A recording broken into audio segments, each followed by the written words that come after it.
빌립보서 4장 1절에서 7절 말씀입니다.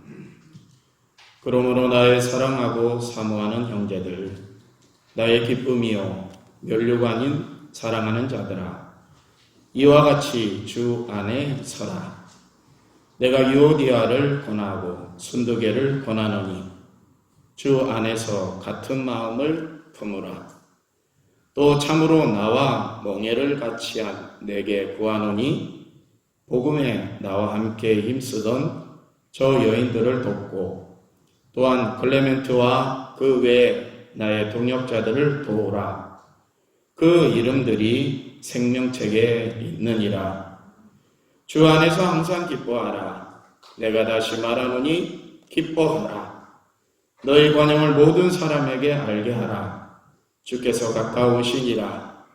아무것도 염려하지 말고 다만 모든 일에 기도와 간구로 너희 구할 것을 감사함으로 하나님께 아뢰라. 그리하면 모든 지각에 뛰어난 하나님의 평강이 그리스도 예수 안에서 너희 마음과 생각을 지키시리라. 아멘. 할렐루야. 오늘 하나님의 은혜가 함께 하시기를 축원합니다.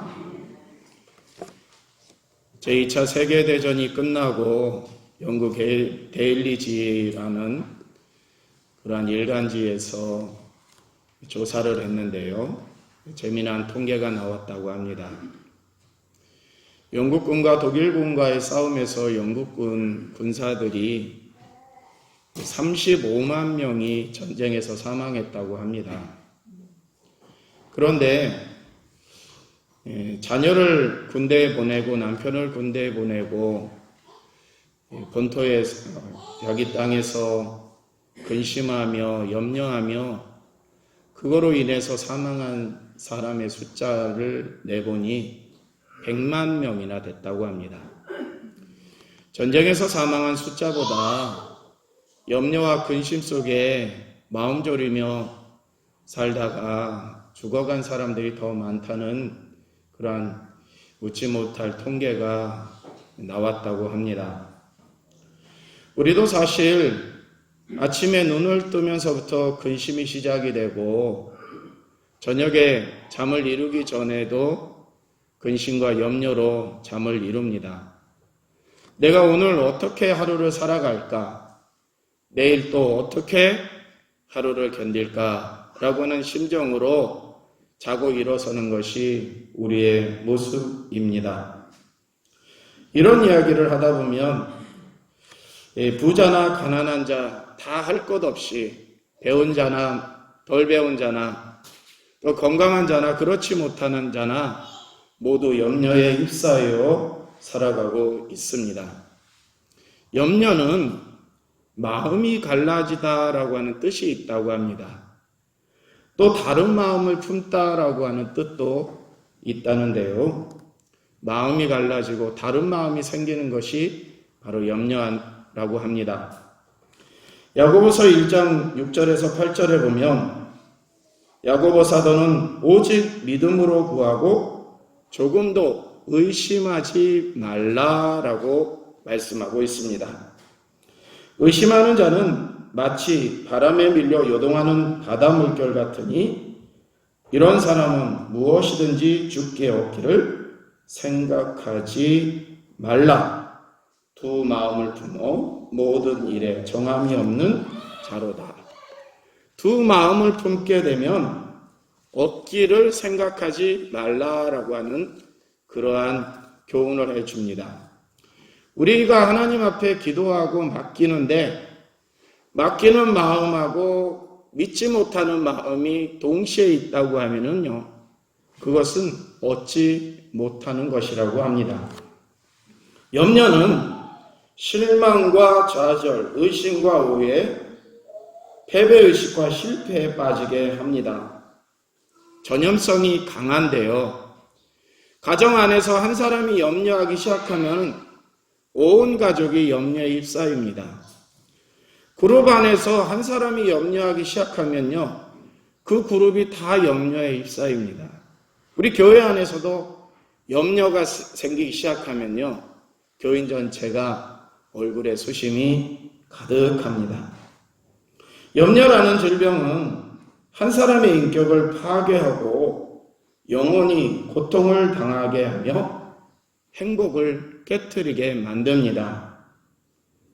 그런데 이 염려는 외부로부터 주어지는 것이라고 생각하지만 사실은 내부에서 생기는 정신적인 질병입니다. 근원적으로 말하면 자기 스스로 만들어내는 것이 염려라고 하는 겁니다. 다른 말로 하면 자기 스스로 굳게 마음을 가지고 있으면 염려가 생기지 않는다는 겁니다. 성서의 시각으로 보면 신앙인에게 있어서 염려는 죄라고 규정하고 있습니다. 왜 염려가 죄일까요? 믿음이 없기 때문입니다. 우리는 문제가 생기면 하나님 앞에 기도를 하지요. 그것이 기본인데요. 기도해 놓고 염려한다? 그러면 하나님을 믿지 못한다는 겁니다. 하나님이 해결해 주신다는 것을 확신하지 못한다는 것이죠. 하나님의 능력을 의심하는 겁니다. 이것이 성서의 시각으로 보면 죄라는 겁니다. 염려는 불신앙에서부터 시작된다고도 할 수가 있겠습니다. 요한복음 14장 1절에서 예수님은 너희는 마음에 근심하지 말라. 하나님을 믿으니 또 나를 믿으라. 할렐루야. 이러한 확신의 말씀을 주셨습니다. 하나님을 못 믿으니 근심하고 염려하는 것입니다. 로마서 8장에서도 우리가 알거니와 하나님을 사랑하는 자 곧 그 뜻대로 부르심을 입은 자들에게는 모든 것이 합력하여 선을 이룬다고 말씀합니다. 로마는 신앙생활을 하기 쉬운 곳이 아니었습니다. 어려움이 많았어요. 근데 사도 바울은 그 어려움조차도 하나님의 선을 이루는 도구가 된다라고 하는 말씀을 줍니다. 긍정적인 것, 부정적인 것, 성공과 실패, 이 모든 것이 나를 향한 하나님의 사랑 가운데 있다는 겁니다. 믿으십니까? 우리가 몸이 다쳤어요. 근데 하나님 앞에 기도했어요. 잘 낫지 않아요. 그런데 그 몸 다친 것에 대해서 잘 낫지 않으니 하나님이 날 안 고쳐주시는가 부정적으로 바라볼 수가 있습니다. 그런데요, 서서히 고쳐주게 되면은 몸에 대한 소중함을 알아요. 우리 김용순 권사님이 어깨 수술을 해가지고 지금 이렇게 못 움직이게 이렇게 하고 다녀요. 이건 손해일 수 있어요. 아, 내가 왜 열심히 생활했는데, 내가 왜 신앙적으로 잘 살았는데 이렇게 많이 아플까라고 하는데 요즘 편하잖아요. 장로님이 설거지하고. 예? 두 분 간의 사랑도 더 돈독해질 수가 있습니다. 또 이 기회를 통해서 남는 시간에, 일하지 않고 남는 시간에 기도할 수 있습니다. 하나님을 더 바라볼 수가 있습니다. 우리가 다친 거 꼭 손해만은 아니라 하나님의 은혜 가운데 나를 더 좋은 곳으로 이끄시는 과정과 방향일 수 있다는 것을 깨달아야 합니다. 이것이 우리의 염려를 믿음으로 극복하는 길이 되는 것입니다. 너희 염려를 다 주께 맡기라. 베드로 사도는 이렇게 말씀하고 있습니다. 주께 맡기지 않는 것이 죄입니다. 빌립보 교회에 염려거리가 생겼는데요. 빌립보 교회는 우여곡절 끝에, 사도 바울이 우여곡절 끝에 이 교회를 세운 곳이에요. 그런데 이 교회가 뜻하지 않게 부흥을 이룹니다. 참 기쁨, 사도 바울의 기쁨의 교회였습니다. 기쁨의 대상이었어요. 빌립보 지역에서 열심히 복음을 전했는데 감옥에 갇혔어요. 그곳에서 찬송가에서 옥문이 열렸어요. 나왔어요. 그리고 나서 처음 열매를 맺은 것이 자주장사 루디아라고 하는 여인을 복음을 씨앗을 뿌려서 열매를 맺습니다. 이 루디아라고 하는 여인이 자기 사업가예요. 여자 사업가였습니다. 이 사업하는 그 돈을 가지고 사도 바울이 복음을 전하는 걸 물심양면으로 도와줍니다. 자기 집에서 교회를 시작을 하기도 하고요. 교회 무리에 사람들이 모이면 그들에게 음식을 제공하기도 하고요. 가난한 자들에게 선교하기도 하고요. 사도 바울이 어디를 가서 고생한다고 하면 그곳에 선교비를 보내주기도 하고요. 은혜롭게 성장하는 빌립보 교회였기 때문에 사도 바울에게는 큰 위안이 되었습니다. 그리고 특히 다른 교회들에 비해서 여자 성도들이 주도를 이루고 있었던 교회였습니다. 루디아를 비롯해서 오늘 본문에 나오는 유오디아나 순두계라고 하는 여인들이 교회의 지도자들이었어요. 좀 독특하잖아요. 이러한 가운데 잘 성장하고 있다고 하는 이러한 교회가 사도 바울의 기쁨이 되는 교회가 어느 순간에 염려가 생겼다는 그런 소식을 듣습니다. 먼저 그 첫 번째 염려는 이단 거짓 교사들에 의해서 점점 이 빌립보 교회가 흔들린다고 하는 소리를 들어요. 어렵게 성장하고 있었지만은 거짓 교사들과 또 어려운 핍박과 이런 가운데 열심히 교회를 섬기다 보니까는 서로 마음이 갈라졌어요. 유오디아와 순두계라고 하는 교회 지도자가 서로 싸운다고 하는 소리를 들어요.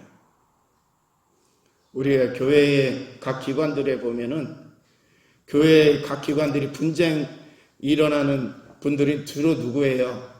일 많이 하는 분들이 그래요. 그렇죠? 신앙생활을 오래 했던 분들이 그렇고요. 또 시간을 내서 교회에 많은 헌신을 하는 분들이 그래요. 이분들이 마음을 합치면은 더 교회가 성장하고 더 은혜롭게 될 텐데 두 사람이 마음이 갈라졌어요. 유오디아와 순두계라고 하는 여인이. 이러한 근심과 염려가 있다는 소리를 듣고 사도 바울이 이 빌립보 사장을 통해서 권하는 겁니다. 나의 기쁨이요 나의 면류관이라고 표현하는 이 빌립보 교회가 사도 바울에게 비방하고 다투고 분쟁하는 곳으로 되었다는 소식을 듣습니다. 마음의 여유가 없었기 때문이에요.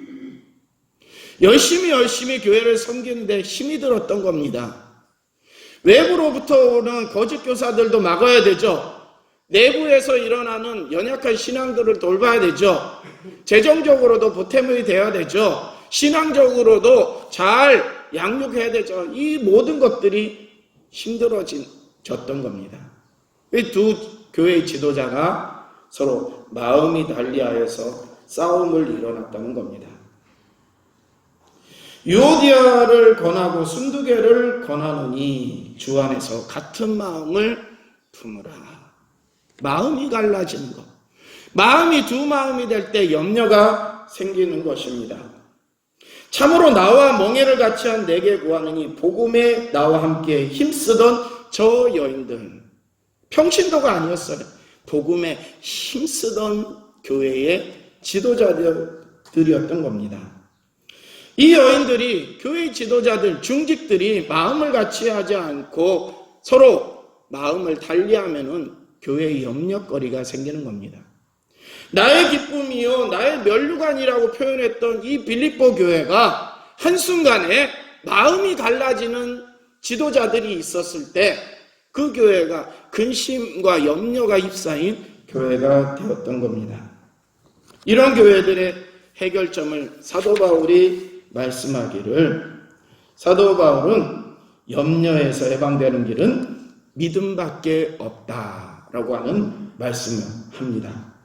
4절의 말씀 제가 읽어볼게요. 우리 같이 후창해 보세요. 주 안에서 항상 기뻐하라.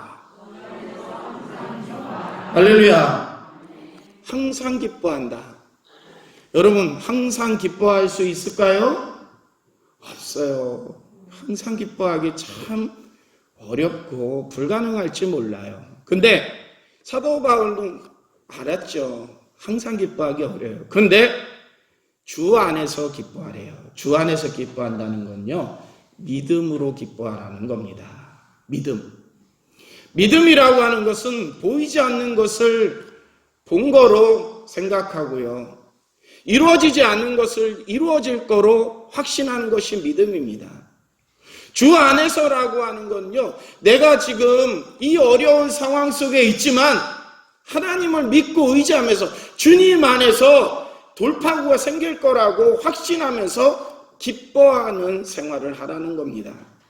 지금 유오디아와 순두개가 서로 다른 목적 때문에 분쟁하는 것이 아니야. 분쟁의 목적은 똑같아요. 서로 잘해보려고 하니까. 서로 잘해보려고 하니까는 서로 다툼이 일어나고 염려가 생겼던 겁니다. 그런데 이거를 자기들이 하는 거로 착각했기 때문이에요. 하나님이 다 이끌어 주실 텐데. 할렐루야. 우리의 생활을 하나님이 책임주실 텐데 내가 그 생활을 책임지려고 하니까는 염려가 생기는 겁니다. 하나님께 맡기시기를 축원합니다. 맡기지 않는 것이 죄라고 했잖아요. 확신하지 않는 것이 죄라고 성서는 말씀하고 있습니다. 그러니 하나님께 모든 것을 맡길 때 우리의 염려가 사라지는 줄로 깨달으시기를 바랍니다. 마가복음 16장 16절에서 믿지 않는 사람은 정죄를 받으리라 라고 예수님이 경고하셨어요. 로마서 14장에서도 믿음을 따라 하지 아니하는 것은 다 죄다라고 말씀하고 있습니다. 그러니 하나님 앞에 하나님 안에서 믿음으로 우리의 염려를 맡기는, 그리하여 우리에게 기쁨이 누려지는 은혜가 있으시기를 축원합니다. 근데 맡길 때 어떻게 맡기냐면요, 믿음으로 맡기는 것은 기도예요. 기도밖에 없음을 우리는 기억해야 됩니다. 어떻게 기도를 하냐면 감사함으로 아뢰자. 시작. 아뢰되 감사함으로 아뢰래요. 감사한다는 건 뭐냐면요, 이루어진 것에 대한 감사가 있고요, 이루어질 것에 대한 감사가 있습니다. 요번 거는요, 감사함으로 아뢰라고 하는 것은요, 이루어질 것에 대한 것을 감사라고 하는 겁니다. 이 부분도 믿음과 같다라고 할 수가 있습니다. 믿음이 있어야지 감사하는 거죠. 미리 감사하는 겁니다. 하나님, 이루어질 것을 믿으며 감사합니다. 이렇게 고백하라는 거죠. 우리가 코로나19의 어려움을 갖고 있지만 하나님, 이건 물러갈 줄로 믿으며 감사합니다. 할렐루야. 하나님, 이 교회가 흔들리지 않고 건실하게 자리매할 줄로 믿으며 감사합니다. 우리의 신앙이 떨어지지 않고 더 굳건하게 될 줄로 믿으며 감사합니다. 이러한 감사가 넘칠 때 우리의 염려와 근심이 사라지게 되는 것입니다. 아무것도 염려하지 말라라고 해요. 기도와 간구로 우리의 구할 것을 감사함으로 아랠 때 모든 지각에 뛰어난 하나님의 평강이 그리스도 예수 안에서 너희의 마음과 생각을 지키시리라. 우리가 감사함으로 아랠 때 하나님 우리의 마음과 생각을 지키신대요. 사실 염려, 근심 어디서부터 오는, 마음이 요동하고 이 생각이 복잡한 데서부터 염려와 근심이 오잖아요. 근데 우리가 하나님을 믿으며 하나님께 믿음으로 감사하는 간구를 하게 될 때 우리의 마음도 굳건하게 되고 우리의 생각도 정리된다라고 하는 말씀을 주십니다. 야고보 5장 15절에 믿음의 기도는 병든 자를 구원하리니 주께서 저를 일으키시리라, 이런 말씀을 주세요. 예수님이 치유 사역을 할 때 그의 믿음을 보셨어요. 너 믿냐? 예, 믿습니다. 내 믿음대로 될지어다. 너 눈 소경의 침을 뱉어갖고 진흙을 이겨갖고 소경의 눈에 바르고 나서 저 실로암 못에 가서 씻어라. 씻었더니 눈이 보였어요. 예수님이 진흙을 바르자 눈이 뜨이는 게 아니에요. 실로암 못에 가는 과정, 씻는 과정, 이 믿음이 그의 눈을 고쳤던 겁니다. 너 일어나길 원하냐? 예, 일어나길 원하냐? 그러면 나사렛 예수의 이름으로 명하노니 일어나 걸어라.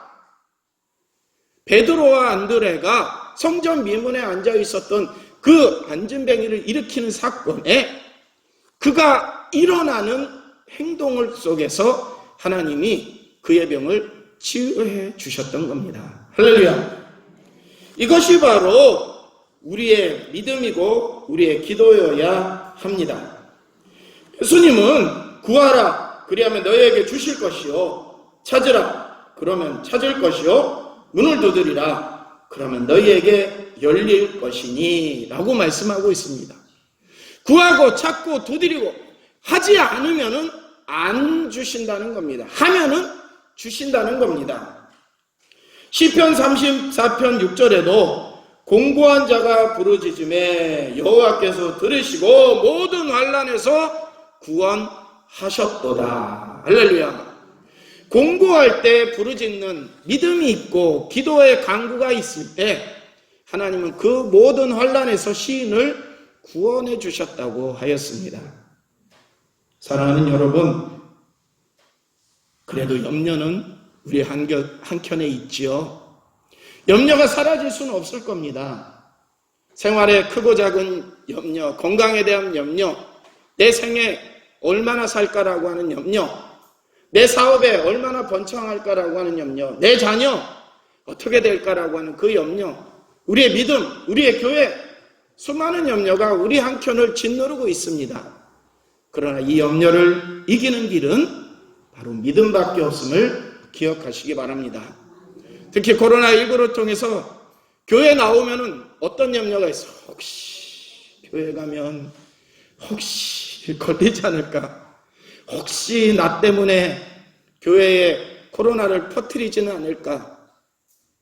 저도 염려가 사라지지 않아요. 누군가를 만나면은 혹시 내가 그 사람을 만나갖고 교회에 와가지고 예배 드려가지고 교인들에게 퍼뜨리지는 않을까? 이런 염려가 있어요.